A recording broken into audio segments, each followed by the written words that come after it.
ತುಳುನಾಡಿನ ಮಟ್ಟಿಗೆ ಆ ಹೆಸರೇ ಒಂದು ಕಾರಣಿಕ ಶಕ್ತಿ. ಆ ಶಕ್ತಿ ಯಾವುದು ಅಂತ ನಿಮಗೆ ಗೊತ್ತಾ? ಹೌದು, ಭಕ್ತಿಯಿಂದ ಆ ಹೆಸರು ಕೂಗಿದ್ರೆ ಎಂಥ ಸಂಕಷ್ಟಕ್ಕೂ ಕ್ಷಣಾರ್ಧದಲ್ಲಿ ಪರಿಹಾರ ಸಿಕ್ಕ ಉದಾಹರಣೆ ಇದೆ ಅನ್ನೋದು ನನ್ನಂತ ಲಕ್ಷಾಂತರ ಭಕ್ತರ ನಂಬಿಕೆಯಾಗಿದೆ. ಎಷ್ಟೇ ಬೆಲೆ ಬಾಳುವ ವಸ್ತುಗಳು ಕಳೆದು ಹೋಗ್ಲಿ, ಈ ಸಂಕಷ್ಟದ ಸಮಯದಲ್ಲಿ ನಮ್ಗೆಲ್ಲ ಮೊದಲಿಗೆ ಯೋಚನೆಗೆ ಬರೋದೇ ಆ ದೈವದ ಹೆಸರು ಅಂದ್ರೆ ನೀವು ನಂಬಲೇಬೇಕು. ಶತಶತಮಾನಗಳಿಂದಲೂ ತುಳುನಾಡಿನಲ್ಲಿ ದೈವಿ ಶಕ್ತಿಯ ದರ್ಶನ ಮಾಡಿಸ್ತಾ ಇರುವ ಆ ನಂಬಿಕೆಯ ದೈವವೇ ಸ್ವಾಮಿ ಕೊರಗಜ್ಜ. ಒಂದು ಕ್ಷಣ ಅಜ್ಜನನ್ನ ನೆನೆಸಿ ಪ್ರಾರ್ಥಿಸಿಕೊಂಡ್ರೆ ಕಷ್ಟಗಳೆಲ್ಲವೂ ಕ್ಷಣಾರ್ಧದಲ್ಲೇ ಮಾಯವಾಗುತ್ತೆ. ಇವಿಷ್ಟು ಮಾತ್ರ ಅಲ್ಲ, ಕೊರಗಜ್ಜನ ಪವಾಡಗಳು ಒಂದಾ ಎರಡ, ಸಾಕಷ್ಟು ಪವಾಡಗಳು ತುಳುನಾಡಿನಲ್ಲಿ ನಡೆದಿದ್ದಾವೆ. ನಂಬಿದವರಿಗೆ ಇಂಬು ನೀಡುವ ಕೊರಗಜ್ಜನ ಮಹಿಮೆ ಅಪಾರ. ಬನ್ನಿ, ನಾನಿವತ್ತು ತುಳುನಾಡಿನ ಪವರ್ಫುಲ್ ದೈವಗಳಲ್ಲಿ ಒಂದಾಗಿರುವ ಸ್ವಾಮಿ ಕೊರಗಜ್ಜನ ಮಹಿಮೆ ಬಗ್ಗೆ ಹೇಳ್ತೀನಿ. ತುಳುನಾಡಿನಲ್ಲಿ ಅದೆಷ್ಟೋ ಜನ ಇಂದಿಗೂ ತಮ್ಮ ವಸ್ತುಗಳು ಕಾಣಿಯಾದ್ರೆ ಮೊದಲು ಪೊಲೀಸ್ ಠಾಣೆಯ ಮೆಟ್ಟಿಲು ಹತ್ತೋದಿಲ್ಲ. ಬದಲಾಗಿ ತಾವಿದ್ದ ಜಾಗದಲ್ಲೇ ಕಾರಣಿಕ ಪುರುಷ ಕೊರಗಜ್ಜನನ್ನ ನೆನೆದು ಭಕ್ತಿಯಿಂದ ಪ್ರಾರ್ಥಿಸಿಕೊಳ್ತಾರೆ. ಇಷ್ಟಾದ್ರೆ ಸಾಕು, ತಾವು ಕಳ್ಕೊಂಡ ವಸ್ತುಗಳು ಮತ್ತೆ ಕೈ ಸೇರೋದು ಸೂರ್ಯನಷ್ಟೇ ಸತ್ಯ ಅನ್ನೋದು ಕೊರಗಜ್ಜನ ಭಕ್ತರ ನಂಬಿಕೆಯ ನುಡಿ.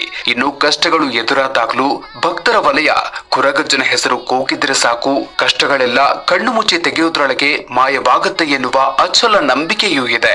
ಇದೇ ಕಾರಣಕ್ಕೆ ತುಳುನಾಡಿನ ಆರಾಧ್ಯ ದೈವವಾಗಿ ಕೊರಗಜ್ಜ ಎಂದು ಕರೆಯಲ್ಪಡುವ ಕೊರಗತನಿಯನನ್ನ ಶ್ರದ್ಧಾ ಭಕ್ತಿಯಿಂದ ಆರಾಧಿಸಲಾಗ್ತಿದ್ದು, ಧರ್ಮ ಮತ್ತು ಸತ್ಯದ ಪ್ರತೀಕವಾಗಿ ನಂಬಿದವರಿಗೆ ಇಂಬು ಕೊಡುವ ಧರ್ಮ ದೈವವಾಗಿ ಕೊರಗಜ್ಜ ತುಳುನಾಡಿನಲ್ಲಿ ನೆಲೆ ನಿಂತಿದ್ದಾರೆ. ದಕ್ಷಿಣ ಕನ್ನಡ ಹಾಗೂ ಉಡುಪಿ ಜಿಲ್ಲೆಗಳಲ್ಲಿ ಕೊರಗಜ್ಜನ ಪವಾಡಗಳು ಎಂದಿಗೂ ನಡೆಯುತ್ತಿದ್ದು ಅನೇಕ ಉದಾಹರಣೆಗಳು ಸಿಗುತ್ತೆ. ಕೊರಗಜ್ಜ ಸಮಾನತೆ ಸಾರುವ ದೈವವಾಗಿ ಎಲ್ಲಾ ಜಾತಿ ಹಾಗೂ ಧರ್ಮದ ಜನರು ಅಜ್ಜ ಎಂದು ನಂಬಿಕೊಂಡು ಬಂದಿದ್ದಾರೆ. ಸಾಮಾಜಿಕ ನ್ಯಾಯದ ಪ್ರತೀಕವಾಗಿ ಆರಾಧಿಸುವ ಕೊರಗಜ್ಜನನ್ನ ತುಳುನಾಡಿನ ಪ್ರತಿಯೊಂದು ಜಾತಿ ಧರ್ಮದ ಜನರು ನಂಬಿಕೊಂಡು ಬಂದಿದ್ದಾರೆ. ತುಳುನಾಡಿನ ದೈವಾರಾಧನೆಯ ಒಂದು ಭಾಗವಾಗಿ ಕೊರಗಜ್ಜನ ಆರಾಧನೆಯನ್ನ ಮಾಡಲಾಗುತ್ತೆ. ಕೊರಗಜ್ಜನ ಮೂಲ ಸ್ಥಾನ ಕುತ್ತಾರಿನಲ್ಲಿದ್ರೂ ಕೂಡ ಅವಳಿ ಜಿಲ್ಲೆಗಳಾದ ಉಡುಪಿ ಹಾಗೂ ದಕ್ಷಿಣ ಕನ್ನಡ ಜಿಲ್ಲೆಯ ಬಹುತೇಕ ಕಡೆಗಳಲ್ಲಿ ನಂಬಲಾಗ್ತಾ ಇದ್ದು, ಆಚರಣೆಗಳು ಮಾತ್ರ ಸ್ಥಳದಿಂದ ಸ್ಥಳಕ್ಕೆ ಬದಲಾಗ್ತಿದೆ. ಮಾನವನ ರೂಪದಲ್ಲಿ ಇದ್ದ ಕೊರಗತನಿಯ ಮಾಯಾರೂಪವನ್ನ ಪಡೆದು ದೈವಿ ಪುರುಷನಾಗ್ತಾನೆ ಎನ್ನುವ ಪ್ರತೀತಿ ಇದೆ. ಹಾಗಾಗಿ ಮನುಷ್ಯರು ತಿನ್ನುವ ವಸ್ತುಗಳನ್ನೇ ಹರಕೆಯ ರೂಪದಲ್ಲಿ ಅಜ್ಜನಿಗೆ ನೀಡಲಾಗುತ್ತೆ. ಉದಾಹರಣೆಗೆ ವೀಳ್ಯದೆಲೆ, ಅಡಿಕೆ ಸುಣ್ಣ, ತಂಬಾಕು, ಬೀಡಿ, ಶೇಂದಿ, ಚಕ್ಕುಲಿ, ಮದ್ಯವನ್ನ ಹೆಚ್ಚಾಗಿ ಹರಕೆ ನೀಡಲಾಗತ್ತೆ. ಅಮೂಲ್ಯವಾದ ಅಥವಾ ಯಾವುದೇ ಸಣ್ಣ ವಸ್ತು ಕಳೆದು ಹೋದ್ರೂ ಅಜ್ಜನನ್ನ ಮನಸ್ಸಿನಲ್ಲಿ ನೆನೆದು ಹರಕೆಯನ್ನ ಹೇಳಿದ್ರೆ ಸಾಕು, ಆ ವಸ್ತು ಮತ್ತೆ ಕೈ ಸೇರಿದ ಅನೇಕ ಉದಾಹರಣೆಗಳಿದೆ. ಈ ಬಲವಾದ ನಂಬಿಕೆ ಇಂದಿಗೂ ಕೂಡ ತುಳುನಾಡಿನ ಜನರಲ್ಲಿದೆ. ಯಾವುದ್ರಲ್ಲೂ ಭಕ್ತಿ ಮುಖ್ಯವಾಗಿ ಬೇಕಾಗತ್ತೆ.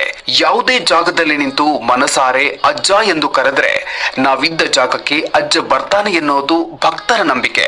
ಕೊರಗಜ್ಜ ಅಥವಾ ಕೊರಗತನಿಯ ಅಂತ ಪ್ರೀತಿಯಿಂದ ಆರಾಧಿಸುವ ಅಜ್ಜನ ಮೇಲೆ ತುಳುನಾಡಿನ ಜನರಿಗೆ ಎಲ್ಲಿಲ್ಲದ ನಂಬಿಕೆ.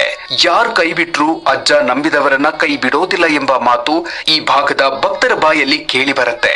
ಯಾವುದೇ ಶುಭ ಸಮಾರಂಭದಲ್ಲಿ, ಹಟ್ಟಿಯಲ್ಲಿ ದನ ಕರು ಹಾಕುವ ಸಂದರ್ಭ, ಮಗು ಹುಟ್ಟಿದ ಸಂದರ್ಭದಲ್ಲಿ ಅಜ್ಜನಿಗೆ ವಿಶೇಷವಾಗಿ ಮದ್ಯ, ಶೇಂದಿ ಅಥವಾ ಅಜ್ಜನಿಗೆ ಪ್ರಿಯವಾದ ಪದಾರ್ಥಗಳನ್ನ ಭಕ್ತಿಯಿಂದ ನೀಡಲಾಗುತ್ತೆ.